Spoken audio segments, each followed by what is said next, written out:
Zoti Azeri, nëse pavarësia e Kosovës ishte ashtu si thotë edhe presidenti serb fillimi i rënies së rendit botëror,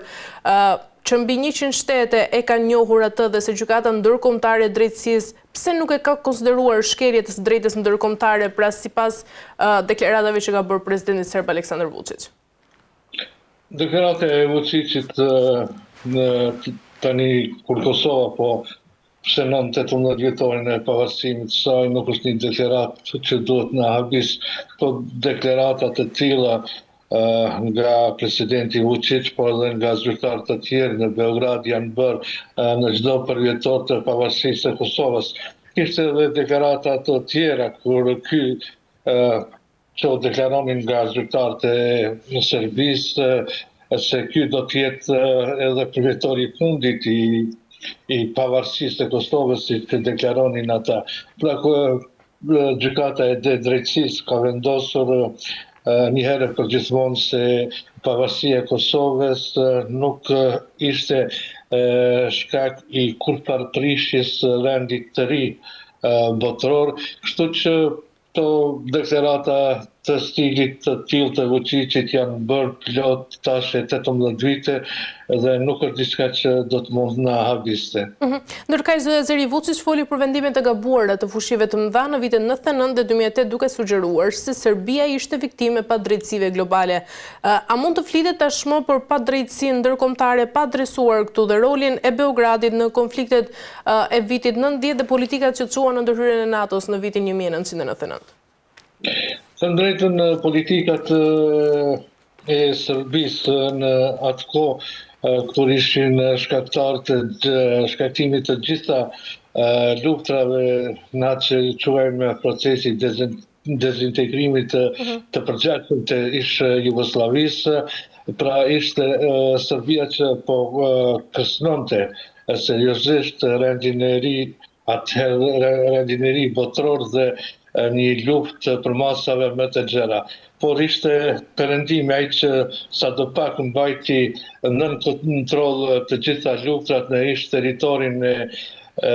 asaj që quaj Republika Federative e Jugosllavisë, për të mos lënë që këto luftat përfshinin rajonin ton, pra rajonin e Ballkanit dhe Mexher, dhe atëherë do të kishim një rrezikim të atij rendit botëror me përmasat e luftrave evropiane, po pse jo dhe asaj të luftës së tretë botërore. Kështu që doktrina tashmë të njohura nga qarqet politike dhe jo vetëm politike në Beograd, por edhe ato të Akademisë Serbe i fryen e këtij zjarri duke sulmuar e akuzuar perëndimin Gjoja për një cenim të rendit botëror, për shkelje të kartave të OKB-s dhe dokumenteve të tjera ndërkombëtare që garantonin Gjoja pavarësinë e shteteve siç ishte ish Jugoslavia dhe më vonë Serbia. Pra nuk kemi ndonjë diçka të re në këtë drejtim, janë narrativat serbe që tashmë më shumë se 30 vite ato i riciklojnë për çdo përvjetor të pavarësisë së Kosovës, për çdo përvjetor edhe të shteteve të tjera që kanë dalën nga dezintegrimi ish Republikës Socialiste Federative të Jugosllavisë, siç është pavarësia e Kroacisë, ku ata po me knitën kartë luajnë ndaj ofensivës Oluja, që do të thotë Fortuna, me cilën Kroacia u çlirua nga Serbia dhe lufta pashtu në Bosnjë, e cila zgjati thuajse gati 4 vite dhe ishte një luftë e përgjithshme. Narrativat e Beogradit nuk ndryshojnë asnjëherë. Pra po e them, edhe për çdo përvjetor pavarësisë së Kosovës, por edhe me rastin e pavarësimit dhe përvjetorëve të shteteve të tjera që kanë dalur nga ish Jugoslavia, pra Kroacia dhe Bosnia-Hercegovina, ndërsa në raport me Sloveninë është diçka më e butë, nëse mund të themi kështu, për shkak se aty lufta zgjati vetëm një javë ditë, për shkak se nuk ishte element sërb të fuqishëm në Sloveni, që edhe atje të ketë ndonjë luftë siç ishte në Kroaci, Bosnjë dhe smundi në Kosovë. Pra janë narrativa të njëjta që riciklohen sa herë që ka Kosova përvjetor të saj të shtetësisë. Ndërkaq, zoti Azeri, presidenti serb deklaroi se fillimi i rënjes së rendit botëror nisi mes viteve 99-2008. Pra, nëse Serbia e konsideron Kosovën si një precedent të rrezikshëm, pse Beogradi mbështet integritetin territorial në disa raste ndërkombëtare, ndërsa në të tjera mban qëndrime më të paqarta, sidomos në raportin që ka me Rusinë? Flasim për standardet dyfishta. Në njërën anë Serbia flet gjoja për cenimin e integritetit saj territorial, si që ishte me shpalljen e pavarësisë së Kosovës dhe me intervenimin dhe paraprakisht me intervenimin e NATO-s. Mirë po Serbia ka gjithmonë ambicjet e saj. Ne shohim se cili është roli i Serbisë në gjithë atë që po ndodh në Bosnjë-Hercegovinë përmes një krijese që është krijuar mbi gjenocidin ndaj popullit bosnjak, siç është Republika Sërbe ose njohur si Srpska Republika, e cila po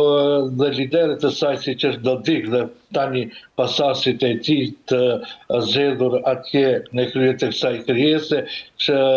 çdo herë cënojnë dhe rrezikojnë integritetin dhe sovranitetin e Bosnjë-Hercegovinës duke u mbështetur nga Beogradi. Pra kemi të bëjmë me standarde dyfishta. Kur është çështja e Kosovës, Serbia fillon të vajtojë se gjoja njohja e pavarësisë së Kosovës e paraprakisht intervenimi i NATO-s për të shpëtuar një popull nga gjenocidi serb janë sulme si thojnë ata të ndaj rendit të ri botëror, ndaj sovranitetit dhe integritetit të një shteti, gjoja të njohur nga Organizata e Kombeve të Bashkuara, por ata çdo herë veprojnë në të kundërtën kur e thonë këtë për vete në raport me Bosnjë-Hercegovinën, por edhe në raport me Rusi, që Serbia heshtur azi mbështet gjithë luftën e Rusisë, qoftë në Bosnjë-Hercegovinë, në Ukrainë, në kërkoj falje, por edhe në kërcënimet e saj që u bën edhe shteteve të tjera të Bashkimit Evropian apo konflikteve që ka pasur brenda teritorit të Rusisë, siç ishte ai konflikti jo shumë i largët në Çeçeni dhe republika të tjera, të cilat kërkonin pavarësimin nga Rusia. Ndërkaq, zoti Azeri, pas 18 vitesh nga shpallja e pavarësisë së Kosovës, tashmë Kosova ka institucione funksionale dhe marrëdhënie ndërkombëtare në zgjerim. A nuk është tashmë koha që Serbia të kalojë nga narrativa e mohimit drejt një strategji realiste, po them, që synon këtu normalizimin përfundimtar dhe përfitimet konkrete për qytetarët serb dhe shqiptar? Thëmë drejtën, do të ishte mirëpritur ajo ditë kur Serbia do të fillon të kuptonte dhe se Kosova tashmë është realitet, është një Kosovë, një shtet i pavarur, i njohur nga më shumë se 100 shtete, këto antarët e Organizatës së Kombeve të Bashkuara, antarët e Bashkimit Evropian dhe të tjera. Megjithatë nuk mund pritet një ndryshim i këtij kursi të Beogradit, për aq sa kohë nuk ka një tërësni, qoftë nga Bashkimi Evropian, qoftë nga perëndimi në përgjithësi. Megjithatë, unë do të ceku këtu letrën e urimit që bëri presidenti Macron në 18 dhjetorin e pavarësisë së Kosovës, drejtuar presidentës Osmani, kur ai kërkon që të ketë gatishmëri të Kosovës për të normalizuar marrëdhëniet fuqishore me Serbinë, e që është një nga kushtet për Kosovën për të vazhduar kursin e saj drejt antarësimit në Bashkimin Evropian, por edhe në organizata të tjera ndërkombëtare. Dhe ne shohim se e njëjta gjë po i kërkohet edhe Serbisë, ku tashmë kemi një bllokim të kapitujve të Serbisë nga Bashkimi Evropian, ku është thënë edhe Beogradit zyrtar se normalizimi i marrëdhënieve me Kosovën do të rifillojë edhe hapja e kapitujve të Serbisë për antarësim drejt bllokut. Pra, është vetëm kjo si instrument apo si një lloj trysnie drejt Beogradit që do të mund t'ja ndryshonte kursin e saj dhe Serbia fillonte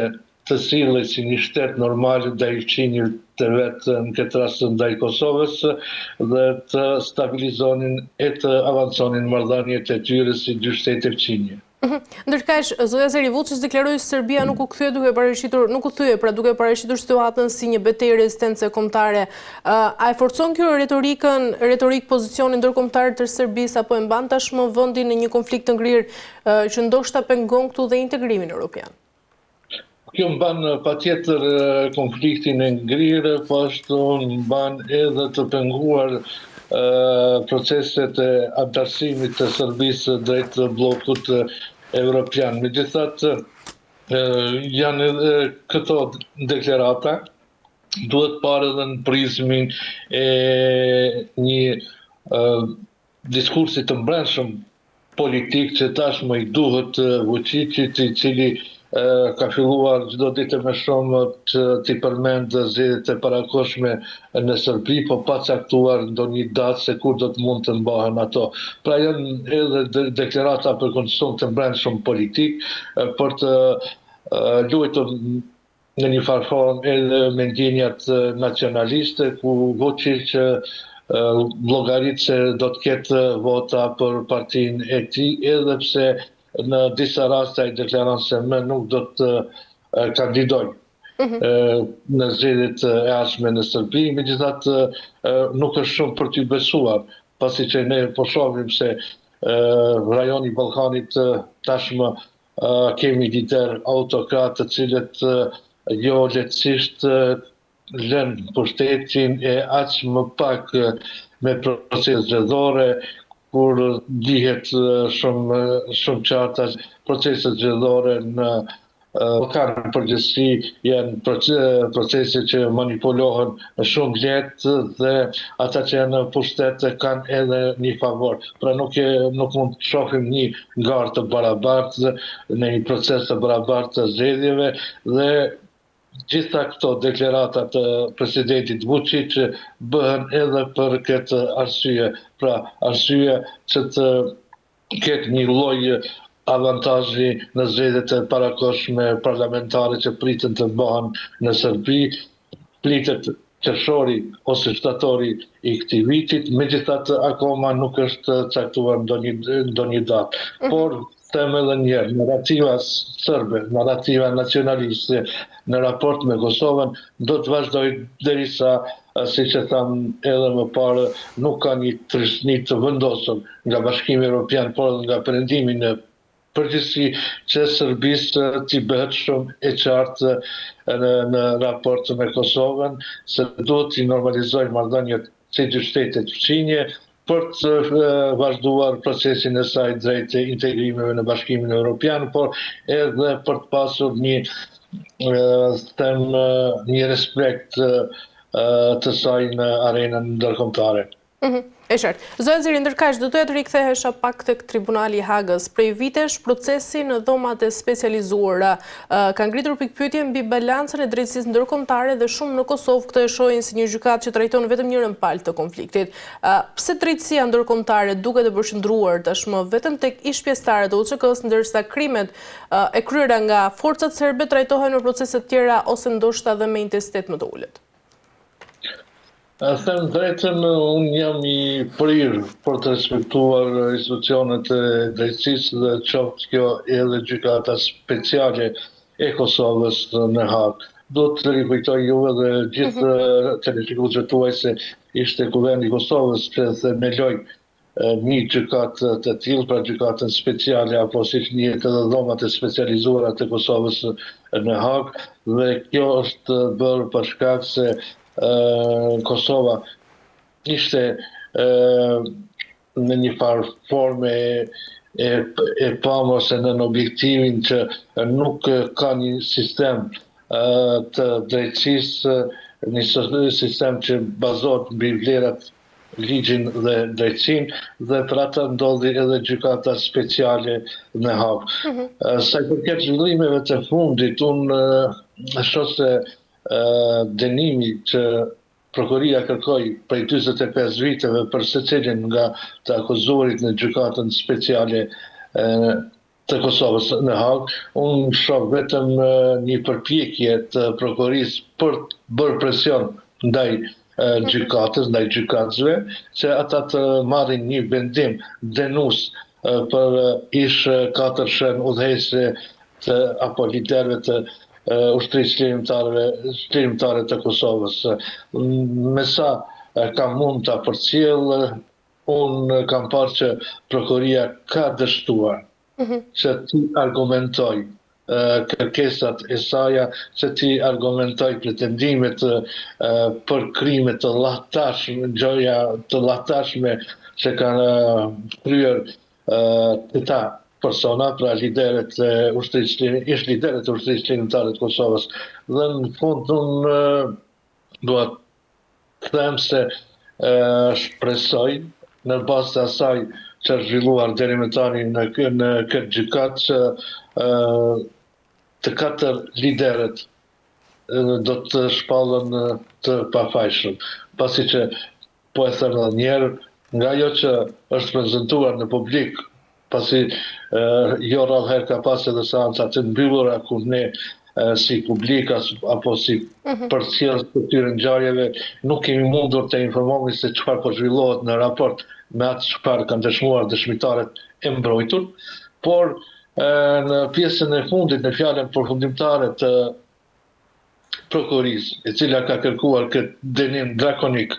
për ish liderët e ushtrisë çlirimtare të Kosovës, shohim që mungesë për ti argumentuar e faktuar pretendimet e prokurisë, ajo ka kërkuar